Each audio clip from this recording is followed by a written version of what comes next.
Hello everyone, hope you're all doing well. I thought I'd end the month of November by doing another update on the Type 003 carrier, the Fujian. And man, has the Fujian been busy since our last update in September.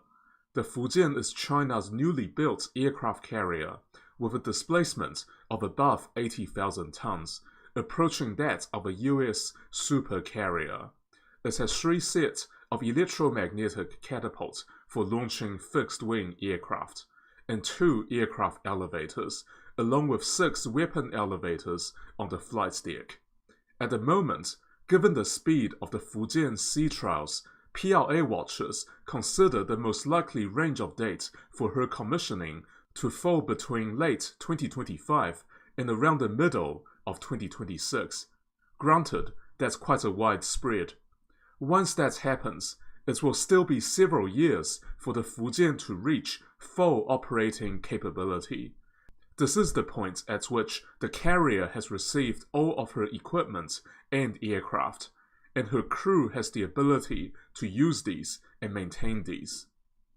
On the 18th of November 2024, the Fujian departed on her 5th sea trial. The last sea trial before that happened in the middle of September. The carrier departed the Jianan shipyard assisted by some tugboats as it cleared the Yangtze River Delta. On the flight deck, we can see what are presumably mock-ups of the J-35 stealth fighter and a KJ-600 airborne early warning and control system. Both of these aircraft will serve on the Fujian in the future. The weather around Shanghai at the time the Fujian set off was pretty bad, with the average wind speed at around 45 kilometers per hour, which is strong enough to break umbrellas, and any stronger, even walking would be tough, assuming you are walking against the wind. This sort of weather should provide very high sea states, with high waves, and will provide the Fujian a great opportunity to sail in adverse conditions. There are some PLA watchers who expected the Fujian to potentially launch aircraft on this trial, but there's no evidence that this has actually happened. They may have come to that view because the official patch commemorating the carrier's 5th sea trial, which you can see here, depicts 2 aircraft waiting to be launched by the ship's catapult. You can see a J-15T fighter waiting at the starboard launch position, and you know it's a J-15T, not a J-35, because it has a conventional set of straight tail fins. A KJ-600 AWAC sits at the middle launch position. The previous 4 patches of the Fujian sea trials are shown in this photo, with each number representing a respective voyage.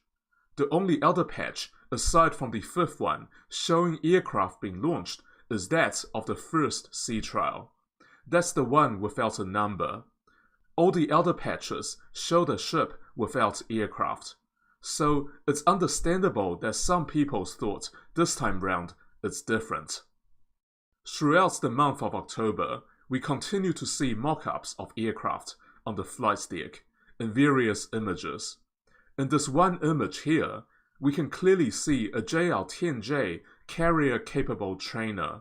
These will be used for catapult launch training, and a fair number of J-15s. Again, these are probably mock-ups. Here we have a particularly detailed photo taken at a close distance. Maybe this one was leaked deliberately. You can see a JL-10J again towards the starboard, a J-35 at the back, and a J-15 towards the bow. Weapons elevators are being worked on or being tested. These are the ones with the doors open behind the J-35. Additionally, we can see cables drawn across the flight deck. Are these the landing arrestor wires? I believe so. The catapult control station, or at least the raised roof of that facility, is visible directly behind the J-35. That's the primary point of control for the ship's catapult. it gives the operators a clear all-round view of the flight deck. In this elder photo, we see a KJ600 mock-up and what appears to be faint lines for the landing arrestor wires. What's interesting to me, and this is only tangentially relevant to the Fujian, is this comparison of the width between the J-15 and the J-35 when they both have their wings folded. This photo here is from earlier in the year, when the Liaoning sailed with mock-ups of the J-15 and J-35. The J-15 is on the left and the J-35 on the right. You can see that the folded wingspan of the J-35 is actually slightly wider than the folded wingspan of the J-15. In fact, this photo this time of the Fujian itself demonstrates that even more clearly. The J-15 has a visibly shorter wingspan while folded, even though it's towards the front of the photo, with the J-35 behind it. This is again demonstrated by this very blurry photo, where you can nevertheless see both types of aircraft with their wings folded. While the J-15 is no doubt a much larger and heavier fighter than the J-35, it's the J-35 that take up more width with its wings folded. What this means is that the J-35 may actually take up more space on the carrier than the good old J-15, owing to its greater width. An aircraft being carried in the hangar or parked on the flight deck would usually have its wings folded. This means there may be no space advantage in terms of carrying capacity with using the J-35 instead of the J-15T, although this statement does not account for the greater length of the J-15T. Anyway, that's just food for thought.